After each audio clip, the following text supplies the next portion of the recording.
As me and Nathan keep exploring the top of this hill, there are actually fighter jets launching over the sides of the mountain right now going to Lebanon, which is crazy. Unequivocal proof of Jewish history in this land that predates by almost a millennia the existence of Islam and any mention of the word Palestine. This right here, everything that's inscribed in these stones are ancient Hebrew. And Ation, the daughter of Rabbi Yehuda, son of Rabbi Gamliel, that died at the age of 9 and 6 months. Oh, Yehuda sounds like a Palestinian to me. There's no way that was a Jew. Look at this place. This is our ancestors' work. The cave of the menorah. I think I see another menorah there on that rock. Check this out, guys. Look, another one of these sarcophagus with more ancient Hebrew on it. That's definitely a lamed. That's mem. Mem, vav, chet. Moach. It's brain. Or is it much? Clearly, Nathan and I should not have a job in archaeology. Thank you so much to Israel Slingshot for proudly sponsoring this video. More on them later in this video. Ladies and gentlemen, welcome to Beit Shearim. This is an ancient Jewish necropolis, proof of the existence of Jewish people for thousands of years in this land. We're about to enter this cave right here. I'm joined by my friend Nathan. Hey. He's showing me around today. He's a local from this area. And, well, this is so exciting. This is known as the House of the Sarcophagi. There's a lot of sarcophagus in here. Now, the history is a bit muddled because there was definitely some Roman influence. There's deities and Roman gods somewhat honored in here. I don't know if gods, but something to do with Roman history in here as well. But through this cave that's been carved out as a Jewish burial site, there is tons of ancient Hebrew writing, and we're heading all the way inside to explore. I'm so excited for this. Here, right at the entryway of this cavern, you can see this right here. Everything that's inscribed in these stones are ancient Hebrew. It's hard for me to make out exactly what's said. Because it is ancient. Oh, but I guess they translated it. Yeah, here. Kan, hen, you can see. Kuf, or... כתב ביתו של רבי גמליאל בן נחמיה, שמתה בתולה בת 22 שנה, ואיטיון ביתו של רבי יהודה, בנו של רבי גמליאל, שמתה בת 9 שנים ו9 חודשים, עמידת נון עם הצדיקים. And like, it's translated in English here. Here they lie, Erio, the daughter of Rabbi Gamliel, son of Nehemiah, who died a virgin at the age of 22, and Ation, the daughter of Rabbi Yehuda, son of Rabbi Gamliel, that died at the age of 9 and 6 months. Oh, Yehuda sounds like a Palestinian to me. No, definitely. There's no way that was a Jew. Yehuda? Yehudi? No way. Ancient Hebrew writing on a grave? Thousands of years old? No way that there was Jewish people living here. Israel is a myth. Look at this. This is the site of an ancient Jewish menorah. This is one of the most important symbols in ancient Jewish history. There's a belief that in the old ancient temple, the Holy of the Holies in Jerusalem, it was a giant one of this made out of gold. And when the Romans destroyed it, they destroyed that, and that was sort of the symbolism of our holiest site in Judaism being destroyed. I am in complete and utter awe by this. Nathan, this is one of the most amazing things I've ever seen. I'm happy you like it. I am shocked. Tal didn't know about this place at all. Before Nathan told me about this, I would not be surprised if most Jews did not know that this existed, but I think this needs to be a pilgrimage spot. Look at this place. Come on, this is crazy. If you guys have not been here on your trip to Israel, or if you're planning on coming to Israel, this has got to be on your list. The cave of the menorah. I think I see another menorah there on that rock. Oh, look at all these pillars. there's a menorah. There's another menorah On the rock. etched into the grave. Into the grave right there. So, if you guys don't know, lions in ancient Judaism and nowadays, there's the concept of the Lion of Judah, the Lion of Jerusalem. Lions are a very, very big part of Jewish culture, and they're used to symbolize the Jewish people in a lot of ways, a lot of times. Actually, if you didn't know this, because Israel is right on the bridge between Africa and Asia, a place where lions used to roam very frequently, there were a lot of lions that used to live in this area. So we're going to try to find one of these tombs has a lion on it. Look at this expansive hall. It's so crazy. Okay. Are you guys as shocked as me that this exists? Because I am like baffled right now, and this is just one part of it. Look at this deep, never-ending cave that they carved out. Is that it? Yeah, that's it. This is the lion. Here's the Lions of Judah. Dude, this is... Let's put down the flashlight. This is so cool. Does this not make you feel something? Yes, it makes me feel that this is our home also. Yeah, this is... It gives you like a certain sense of belonging. Like, This was also our land. this is our ancestors' work. Like, you know, I imagine this is a similar feeling that like Egyptians get, you know, when they go to the pyramids or they see all the hieroglyphics of ancient Egypt, at least the Copts that are actually the native Egyptians that are still left there, or like people who are of Mayan heritage in the pyramids in Central America or Aztec. This is like we're looking at inscriptions of our ancient people into rock, into stone from thousands of years ago. Our people wanted to signify whoever's grave this was. The sarcophagus of the lions. Aron Arayot in Hebrew. With lions. Lions of Judah. So amazing. Oh, wow. Oh, look, dude, these are more lions. Yeah, I didn't see. Or, I don't know, but this looks like a mythical creature if it's not a lion. I think it is a lion, though. Yes, it looks like a lion. It's not. Wow, that is cool. That's a cool depiction of a lion, though. It's a more accurate depiction of a lion than the other one, I think, Yeah, I can see because that. of the mane that they have. The mane, the face, but it kind of does look like a bit of a dinosaur. It's so cool. Yes, it does look like a lizard. Shout out, I have a channel all about mythological animals. Mythos Safari in the description below. Check this out, guys. Look, another one of these sarcophagus with more ancient Hebrew on it. Can you read it? I see a lamed. That's definitely a lamed. That's mem. Mem, vav, chet. Moach. Moach? It's brain. Or is it much? I don't know. Clearly, Natan and I should not have a job in archaeology, but content creation, we got it. Sheli, right? Shin Lamed Yud. All right, we've come out of this first cave. My mind is blown, dude. My mind is absolutely blown. Let's go to the other ones. That is, man, a lot of people, when they come to Israel, they prioritize going like the Western Wall and the tunnels under the Western Wall. They prioritize going to Masada, which are all amazing archaeological sites, but this is something else. Truly something else. The cave of Rabbi Yehuda Hanassi, which roughly translates into, well, Hanassi is president in Hebrew. Yehuda is, you know, a man from Judah, a very popular Jewish name. Yeah, but this was his name. Rabbi Yehuda Hanassi. Yehuda Hanassi. Yehuda. But probably no correlation to being Jewish. He was probably ethnically Palestinian, if I had to guess. Can we go in here? Oh, it's so cool in here. Oh, dude. No way. This is awesome. Whoa. Oh, that was the door that we were blocked from. Wow. Look at this. What is this? This is like here. It's written in red, Rabbi Shimon. Was this like ancient paint or something that they used? Maybe blood, I don't know. Probably not blood. I don't know. But how there you it go. You works. have Shin, Mem, Ayin, Ayin, Vav, Nun. Vav, Nun, Shimon, ופה זה ריש בית Rebbe, Rabbi. signifying the ancient rabbi. Look at that, Rabbi Shimon. Wow. Unbelievable. You can see some examples of ancient Greek writing adorned on these. This is more that Latin shape. An O, an A, a Y, O. Still very old. Still thousands of years old. And another cave we can enter. Oh, so cool in here. I love it. It's like AC. Oh, there you go. That looks like some sort of Palmyra shape, I think. I've seen that before. Carved into there. Oh, that's interesting the way they did that. One is... Okay, so me and Nathan discovered what these designs are. They're lulavs. Lulavs are a very important plant in Jewish culture. We use them during the celebration of the holiday Sukkot.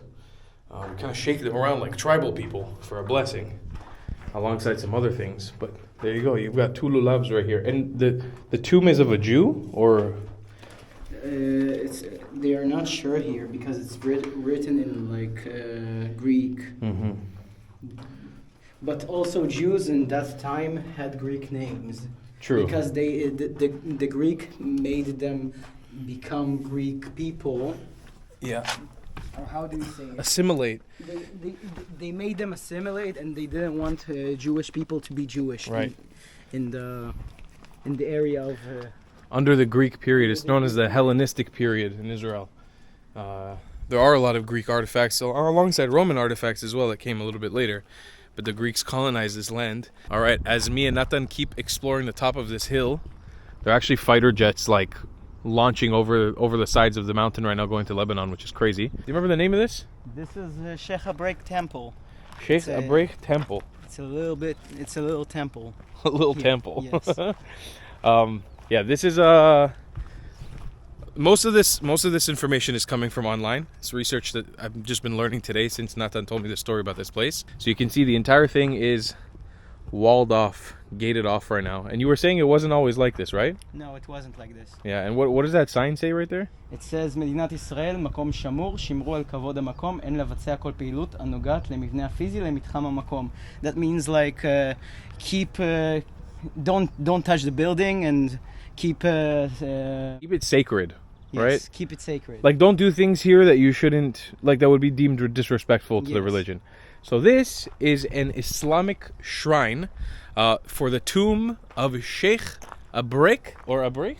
Yes, I think so. Sheikh Abreik. Our Arabic is not perfect. Sorry about that. This tomb, well, it depends on what your narrative is in the Israeli-Palestinian conflict and the history of this region. I would call it the tomb, and again, I don't know much about the history of Sheikh Abreik, because from what I read online, he was a benevolent religious scholar, also a farmer in this Palestinian village that was named after him, because at one point this became a Palestinian village. And the history of how it became a Jewish place, again, is very interesting. You can see, though, it's very Ottoman in design because it was constructed under the Ottoman Empire, which was a colonizing force to this region. And it's a shrine. It's a shrine to his life, to his burial. I'm assuming there's some sort of structure inside of it right now, but it has been completely fenced off now to protect its sanctity and to protect it from being destroyed or vandalized. Now, something that I haven't mentioned this far in the video yet is that a lot of the history of this town is very interesting from the perspective of how it became Jewish again, or in Jewish control. So there is a fund called the JNF, the Jewish National Fund, which assisted a lot in the creation of the State of Israel in purchasing lands through the Ottoman Empire to allow Jewish resettlement in Palestine at the time, so Jews could return home. This place, it's very interesting to see the two sides. In my opinion, a lot of hypocrisy in this. Do you see how well this thing is protected? It is very clean, very organized. As what we saw earlier in the temples downstairs, the synagogue and the basilica, the ruins are ruined, yeah? And that's because there were so many switching of hands, so many colonizing forces that came into this land and destroyed Jewish holy sites, Jewish history, with purpose to try to erase the history of Jewish people from this land. And you can see, when you come up to a shrine like this, how well protected and clean it is because it was a clear sign from the Ottomans and the Romans before them. They did this very often, where they would destroy Jewish holy sites, Jewish history in the land, and then build on top of them. And the things that they built on top of them, they would keep in very good shape. And, well, the things that are part of our history, they would not. So, this little shrine, again, full of history, it's beautiful, and I'm very proud of Israel for preserving it and keeping it beautiful and keeping it a holy site for Muslims to be able to come and pray here or to visit the site. But when you see the history, as we've seen already, the Jewish history, it's not so well taken care of. Oh, there's more here, Nathan? What is this? There's a lot of things here. What is this one? I know. It's not ideal to take a break in the middle of an adventure, but you gotta hear me out on this one. You know all those crazy anti-Israel protests that are basically mobbing schools across America right now? Imagine if you showed them a video like mine. Imagine if you showed them a hardcore proof. You sat down with them for 10 minutes and showed them my video. Showed them that there's archaeological evidence that Jews have inhabited this land. And this idea of a white colonizing group doesn't exist. It's a figment of their imagination. My ancestors used to inhabit this land. Don't deny my brown skin and my indigeneity to the land. Well, amazing videos just like this are only possible by companies like Israel Slingshot. And you can scan this QR code right now on your phone. This QR code that you see on the screen right now. Just scan it It'll take you straight to their page to be able to donate to their cause. They are activating people from all over the internet to combat anti-Semitism everywhere they see it online. They target sites like Al Jazeera, and now they're running a new campaign to directly combat the misinformation and the vile anti-Semitic rhetoric that's been going on in US college campuses. Not all of us can be warriors like Shai Davidi, who's standing up right now for his rights to be a professor at American universities. But by supporting Israel Slingshot's current campaign, you can be on the forefront of making a change. It's not up to all of us to make this content. It's not up to all of us to combat this anti-Semitism directly.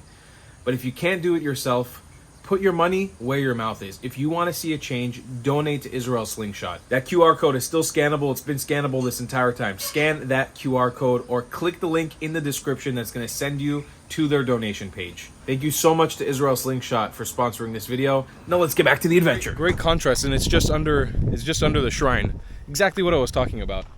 You know, we saw the synagogue earlier, and you can tell how ruined everything is. This is a basilica.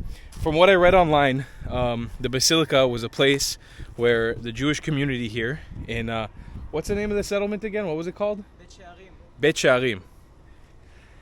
This is where they held all their secular meetings. So things that didn't involve or didn't require the holiness, the Judaism that they would do in the synagogue. This is the basilica, what it looks like from up top. Gorgeous location. The Jews that were living up here really knew how to choose their spot. We're coming around, we're at the end of the winter season right now in Israel, so everything is flowering, super green. It's absolutely gorgeous. This is unequivocal proof of Jewish history in this land that predates by almost a millennia the existence of Islam and any mention of the word Palestine. This is unequivocal proof. This was a Jewish holy site. This was a Jewish community that was erased by colonizers. And, well, you cannot argue with history. History is history. Okay, Nathan, where are we at now, bro? The synagogue. We came to pray. Yeah? Do you know if we can... Well, you're not very religious, are you? I'm not very religious. Yeah, I don't know. I wonder if it actually still counts as a synagogue. Probably not. It was an ancient synagogue. I wonder if you could... I wonder if it, like, if you can pray here as a Jew and it counts. But anyways, this is the ancient synagogue. So we started off down there at the actual, like, tombs and stuff, the graveyards. So it says don't walk on the antiquities, so I'm going to avoid walking on any of the antiquities. I'm just going to walk on the path in between. Is this not insane? Just to take a minute to think about, I think this structure is about 3,000 years old. Look how crazy. There's an archway that's still standing up. How does that even work? What are the engineerings of that? Now you may ask, as we mentioned earlier, how do you know that this is a Jewish site? How do you know this was not some sort of ancient Palestinian, structure? Well, how would you explain the lions of Judah that are on the graves or the tombs down below? How do you explain the menorah, which is a ancient Jewish artifact? How would you explain that when you look at this archaeologically, because people have redone the schematics of it, how can you explain that it matches up exactly like a modern day synagogue? Well, there's reasons for all that, and it's because this is some ancient Jewish history. And this is before the advent of Islam. This is the history of our people in our land. This is what actual indigenous history to the land looks like. None of that modern 1,000-year-old stuff. This is like 3,000 years old. It's crazy. Truly crazy to see this place. Massive thank you again to Israel Slingshot for making this video possible. Help them combat anti-Semitism on college campuses with their current campaign by donating in the link below or scanning this QR code. All the information can be found down below in the description by hitting that link. See you guys in the next one. I love you long time. Goodbye, Clats.